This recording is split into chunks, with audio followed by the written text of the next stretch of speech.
Good day, everyone. Welcome to Level 4, People and Organization. My name is Olumuyiwa Abiodun. This is SSS Scholar School System. We are going to be learning for week 3 class, Motivation in Organization.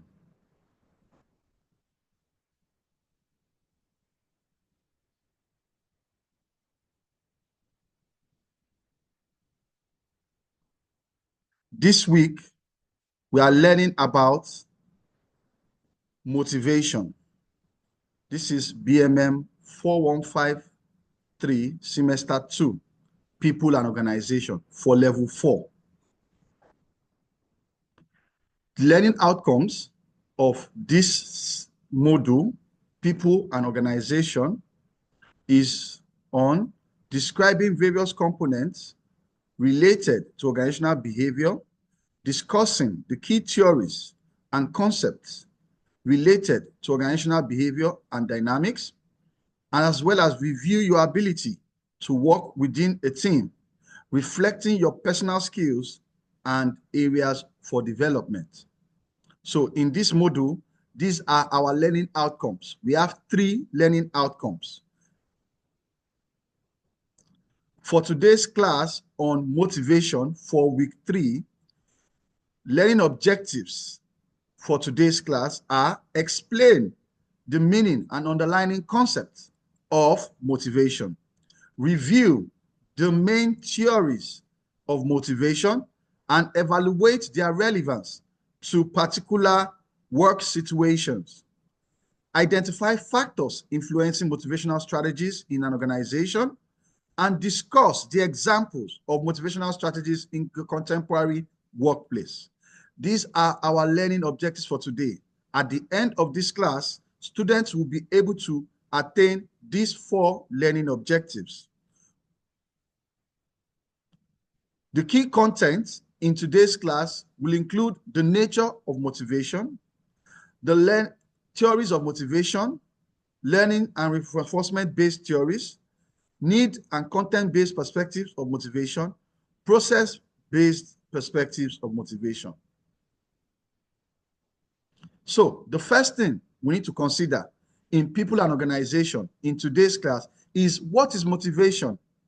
When you talk about people and organization, looking at how employees in the workplace engage and perform and carry out their tasks and responsibilities, you talk about how managers can motivate them. As a business student that is planning to be a manager someday or a business owner someday, you must learn how to get the best from people, how to motivate your employees, how to stimulate them to work, to be productive. And in today's class, you are going to learn all these things. So first and foremost, what is the meaning of motivation? In simple terms, motivation is a set of forces that causes people to engage in one behavior rather than some alternative behavior. Meaning that motivation are elements or factors or stimulations or push issues that can make an individual to carry out a particular behavior. When you talk about motivation, you look at it as the creation of a stimuli that incentivizes employees to work better. It could also relate to the working conditions or the working environment. At the heart of motivation is to give people what they really want from work, what they want the most from work. In return, managers should expect from them a form of productivity. So motivation is all about getting the best from people, pushing them to work, influencing them to work, arousing in them the desire to behave in the manner in which is productive and resourceful. So as a business student and as a manager, you are going to learn in today's class how to apply motivation and motivational theories in relation to the workplace. Now, let's talk about the components of motivation. The components of motivation include: 1, it gives direction, which explains what a person is trying to do. 2, it talks about the effort being put into the thing that the person is trying to do. 3, persistence, how long the person will continue to keep pushing. So motivation is about persistence, it's about effort, it's about direction. These are components of motivation. So when you have it in the workplace, employees are directed towards a task. Employees are directed towards carrying out an activity. They are motivated to put efforts. They are motivated to push towards it. This is what motivation is about. Next, we look at the importance of motivation. When you talk about the importance of motivation, we can say in the contemporary workplace, motivation is very important because managers strive to motivate people in the organization to perform at high levels. Okay, but performance is based on other things like motivation, ability, and environment. So when you talk about motivation, you are looking at the different ways in which a manager can get the employees to work. A manager can get his staff to be productive, to make them want to come to work, to make them want to give ideas, to make them want to promote the office, to put input. So for example, you have Google and they promote their workplace by having high employee welfare, employee well-being, employee taking care of their employees. These are various ways you can motivate employees through performance bonuses, through working conditions, through good relationship with your supervisor. So the importance of motivation is clearly stated, and there are some major importances of motivation. As you can see, it talks about high level of performance. So when employees are properly motivated, they will work more, they will be committed to their job, they will be engaged, they will find out ways to increase their performance. Also, there will be low turnover. Turnover means the rate at which employees decide to stay or leave the organization. So when there's high turnover, employees will most likely leave the organization. When there's high turnover, employees will not stay in the organization. The opposite of turnover is retention. So motivation helps to ensure that employee turnover is low and retention is high. Motivation helps to ensure employee turnover is low and retention is high. Also, motivation helps in the organization to ensure that employees accept change easily. Employees are open to change when they are motivated, because the world around us today, there are a lot of changes. People are working from home, working from remote work, distant work, telework. These things are changes that arose from COVID-19. And today, employees are able to embrace those changes because they are highly motivated. So managers and organizations need to look for ways to push and ensure that their employees are motivated enough to embrace change. Finally, one of the importance of motivation is in terms of what? Improving organizational image. Motivation will improve the organizational image. It will enhance the reputation of the organization. Google has been described as one of the best places to work because it has good employee motivation strategies. They provide employee relaxation rooms. They provide therapy for employees. They provide physical and mental health well-being of employees. So these are various means in which Google has been able to promote motivation of employees. So when you talk about importance of motivation, significance of motivation, you look at it in those lights. It improves organizational reputation. It enhances performance. It reduces turnover. It allows employees to embrace change. Now we're going to talk about the types of motivation. The types of motivation include extrinsic. Extrinsic means external, intangible. Extrinsic means physical, tangible. These are motivation that can be felt by the employee. Things like the workplace, the conditions, promotion, benefits, salary. These are physical things that can make the employee to be motivated in the workplace. Extrinsic motivation are external things, things that are outside of the employee. Now, intrinsic motivation, on the other hand, relates to internal things, intangible things, intangible things. Intrinsic motivation deals with feelings, deals with recognition, deals with inherent elements, the passion to work, a promotion, okay, a caring boss. These are intangible, okay? They are things that are inside the employee that can be used to motivate them. So the two major types of motivation is extrinsic and intrinsic. And extrinsic is physical, intrinsic is non-physical. Extrinsic is tangible, like your benefit, like a increase in salary, or a better working condition, or a medical insurance. These are examples of motivation. And intrinsic is internal, recognition, achievement, a challenging job, the drive to work, self-passion. These are intrinsic motivation. Now, in this course, we are going to relate everything we are learning to theories. So we have to talk about theories of motivation. Okay? So we are looking at motivation theories. This is going to be related to your task assignment, where you talk about some theories and apply them to a contemporary organization. Okay? So we are going to look at 3 categorizations of motivation theory. We have the reinforcement theory, we have the needs theory, we have the process theory. Now, let us explain this briefly. First and foremost, reinforcement theory says that over time, people learn about the relationship between their actions and consequences, and this understanding guides their future behavior. Reinforcement deals with rewarding employees for their positive behavior while punishing employees for their negative behavior, or giving them a consequence. So reinforcement is about using rewards to drive motivation. You can reward someone for coming early to work. You can reward someone for hitting more than his target. That is motivation. Also, somebody coming late to work can be punished or can be given a query as a reinforcement of a negative nature. So this is the reinforcement theory. Next, we have the content theory, where we talk about Abraham Maslow and Herzberg two-factor theory. These theories are based on need.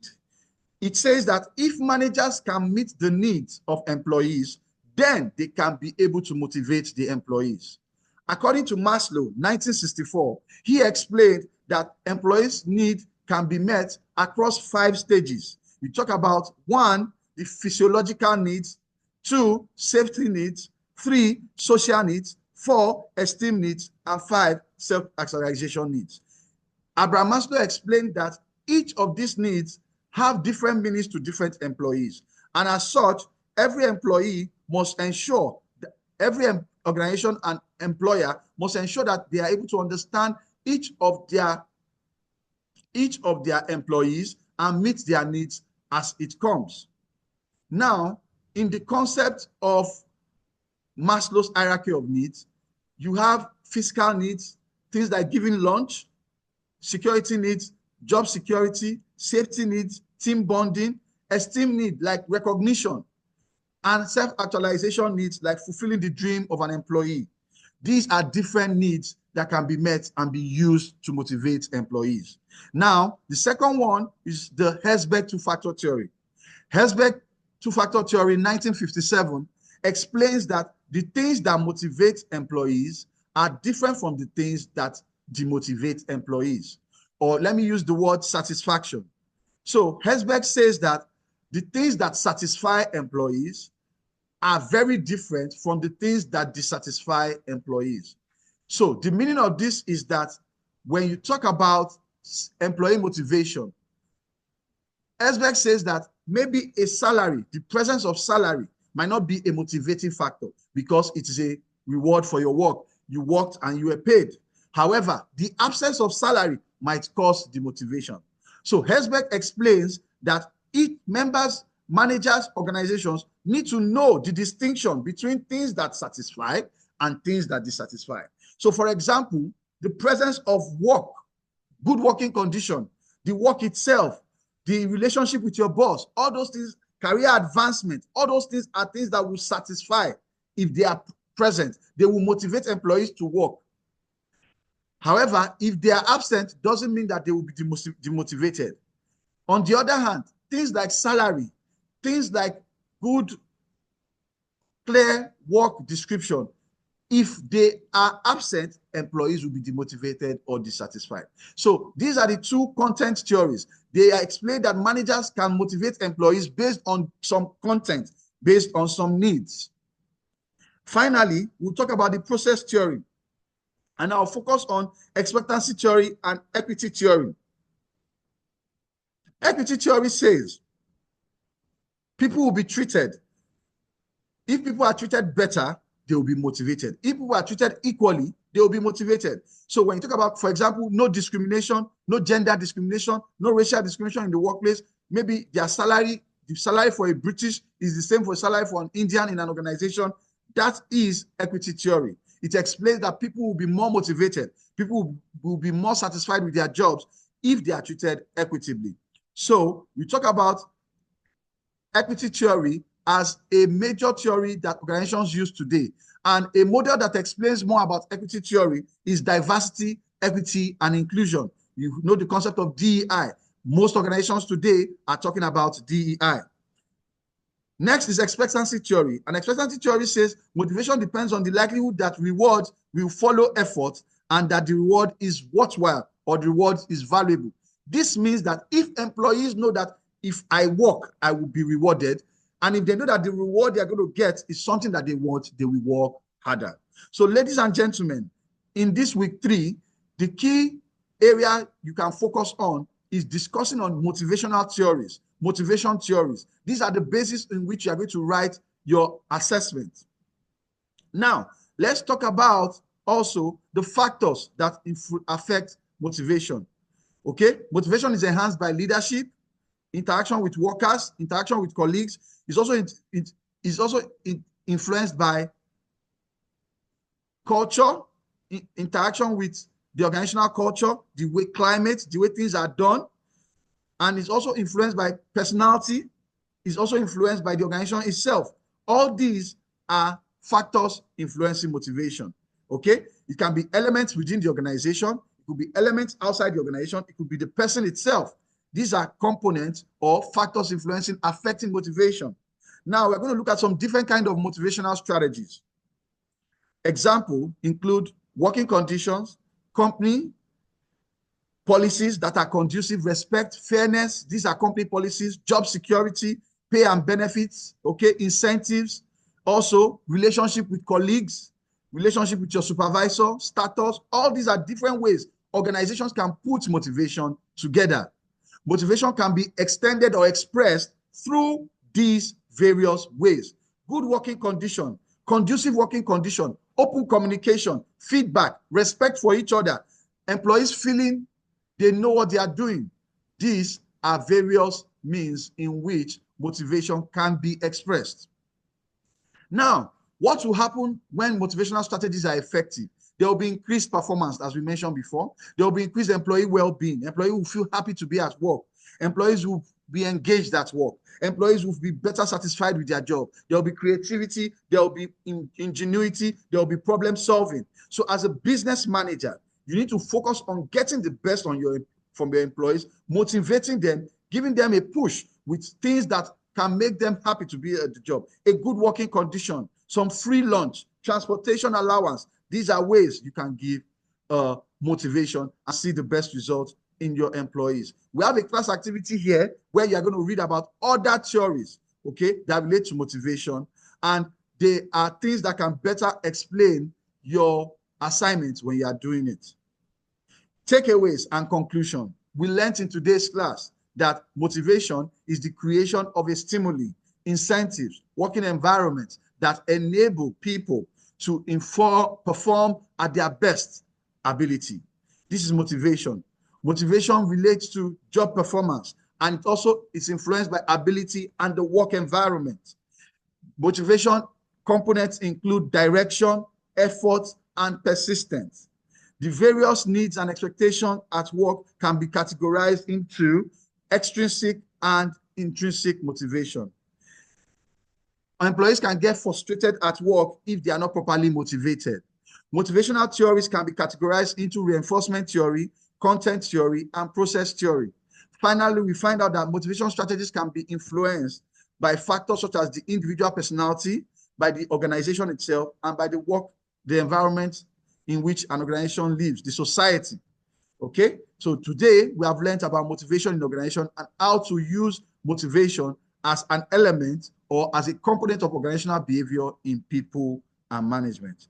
Thank you very much. You have some reading references you can take note of here to buttress more your points on motivation and to use it for any of the topics you are writing in your assessment.